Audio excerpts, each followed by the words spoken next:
దేవుని పరిశుద్ధ నామానికి స్తోత్రం కలుగును గాక. Good morning. ఎలా ఉన్నారు? ఈ దినమందు దేవుని యొక్క సన్నిధిని అనుభవించే కృపను దేవుడు అనుగ్రహించినందుకు సమస్త మహిమ ఘనత ప్రభువుకే చెల్లును గాక. దేవుడు మనకిచ్చిన వాగ్దానాన్ని మనం ధ్యానం చేద్దాం. పరిశుద్ధ లేఖనం నుండి ఇర్మియా గ్రంథం 31వ అధ్యాయం 13వ వచనాన్ని మనం చదువుకుందాం. ఇర్మియా గ్రంథం 31వ అధ్యాయం 13వ వచనం. విచారము కొట్టివేసి ఆనందము కలుగుచేతును.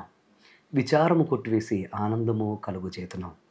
నా ప్రియ సహోదరి సహోదరులారా, ఈరోజు నా వాక్యాన్ని మీరు జాగ్రత్తగా ఒకసారి పరిశీలిస్తే ఇందులో ఒక మాట మనకు మన జీవితాల్లో పట్టి పీడించే మాటగా మనం అనుభవించే ఒక స్థితిగా ఉన్నట్లుగా మనం చూడగలుగుతాం. విచారము ప్రతి మనిషి జీవితంలో వెంటాడే భయంకరమైన బాధ, వేదన. ఎందుకనంటే విచారము లేకుండా ఎవరు ఉండరు. కొన్ని సందర్భాల్లో కారణము లేని విచారాలు, కారణము లేని భయంకరమైన బాధలు మానవ జీవితాన్ని ఎంతో భయపెడుతూ భయంకరంగా వేధిస్తూ ఉంటాయి. వాక్యాన్ని మీరు జాగ్రత్తగా గమనిస్తే విచారమును కొట్టివేసి అనే అద్భుతమైన ఒక మాటను మనం చూడగలుగుతున్నాం.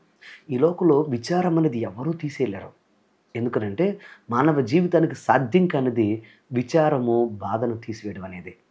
ఎందుకనంటే అది దైవాత్మ ఆధీనములో ఉండేది తప్ప మానవాధీనము కానే కాదు. చాలామంది అంటూ ఉంటారు, మోటివేషన్ చేస్తూ అలాగే ఎన్నో మాటలు చెప్తూ మీరు మీ బాధ నుండి బయటకు రావాలి, విచారం నుండి బయటకు రావాలి అని అంటారు. కానీ అవి ఎలా రావాలో ఎవరు కూడా పరిపూర్ణంగా 100% ఒక మార్గము కానీ లేదా ఒక అద్భుతమైన ఒక ఒక ఒక ఫార్ములా కానీ ఎవరు చెప్పలేరు. ఎందుకనంటే విచారం ఏ రూపంలో ఏ రకంగా మనిషిని కృంగదీస్తుందో ఎవరికి తెలియదు. ఈ రోజున ప్రియ సహోదరి సహోదరులారా, నీ జీవితంలో ఒకవేళ విచారాలు నిన్ను భయంకరంగా వేధిస్తున్నాయేమో, నీ జీవితంలో ఆ విచారాన్ని కొట్టివేస్తానని దేవుడు వాగ్దానం చేస్తున్నాడు. కొంతమందికి తినడానికి ఉంటుంది, కట్టుకోవడానికి ఉంటుంది, కానీ విచారం అనేది మానవ జీవితంలో అది అలాగా వారి జీవితంలో వారిని భయంకరంగా వేధిస్తూనే ఉంటుంది. ఈ విచారము గానీ, చింత గానీ, ఈ యొక్క ఆందోళన గానీ ఇది మానవ జీవితానికి ఎంతో భయంకరమైన విషయం. భక్తుడు పాడుతూ ఉంటాడు ఏమనంటే, కొన్ని పాటలు మనం వింటూ ఉంటాం. అన్నీ ఉన్నాయి గానీ నాకు ఈ బాధ, ఈ వేదన ఏమీ లేని అనుభవం ఇది నా జీవితంలో నాకు కొరకరాని కొయ్యగా ఉంటుందని పాడుతూ ఉంటారు. నా ప్రియ సహోదరి సహోదరులారా, ఈరోజు ప్రత్యేకంగా నీ జీవితంలో అలాంటి స్థితిని నువ్వు అనుభవిస్తున్నావేమో. విచారం చేత, చింత చేత, బాధ చేత, ఆందోళన చేత ఒకవేళ నువ్వు కృంగిపోతున్నావేమో. రేపు అనే ఒక విచారం నిన్ను వెంటాడుతుందేమో. లేకపోతే భయముకరమైన ఒక బాధ అని విచారం నిన్ను వెంటాడుతుందేమో. ఒక్కసారి ఆలోచన చేయండి. నీ జీవితంలో దైవాధీనంలో ఉన్న విచారంను కొట్టివేసే ఆ శక్తి నీ జీవితంలోనికి రావాలంటే తప్పకుండా నువ్వు దైవాధీనంలోనికి రావాలని మీకు మనవి చేస్తున్నాను. ఏమైపోతుందని కంగారు పడకండి. ఒకవేళ అందరూ అంటున్నారేమో, నీ జీవితంలో నువ్వు ఎంత మాత్రం పైకి రావు, నీ బ్రతుకులో నువ్వు ఎంత మాత్రం నీ జీవితంలో కలిసి రాదు, నువ్వు పడైపోయావు, నువ్వు పాడైపోయావు, నీ బిడ్డలు పాడైపోయారనే మాటలు విని మీరు విచారంతో, భయంకరమైన బాధతో, చింతతో జీవిస్తున్నారేమో.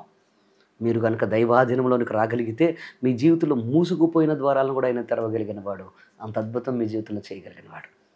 వాక్యాన్ని మీరు గమనిస్తే విచారం మనలో పోవాలంటే మనము దేవుని ఆధీనంలోనికి, విధేయతలోనికి రావాలి.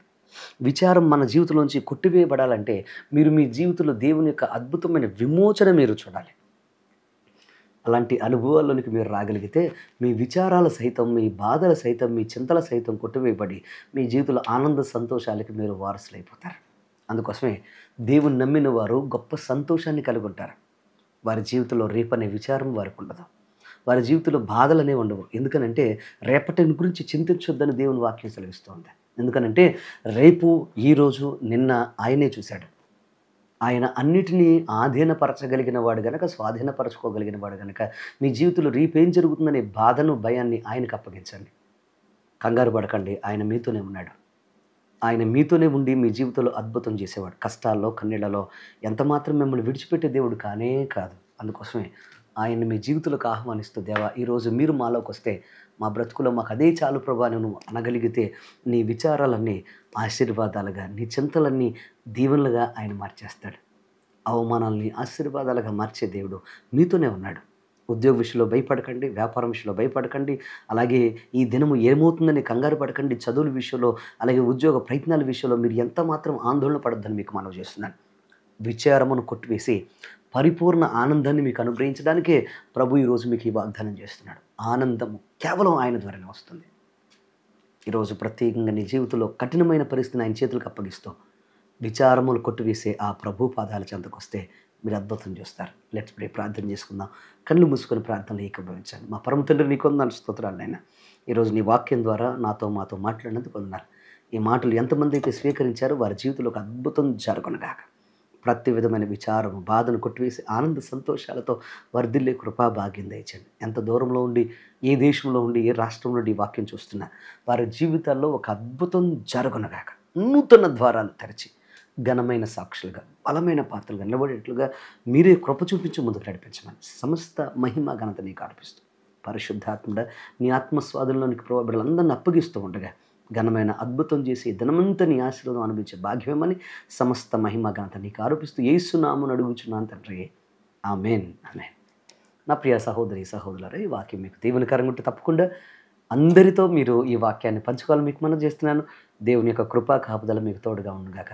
God bless you. దేవుడు దీవించును గాక. ఆమేన్.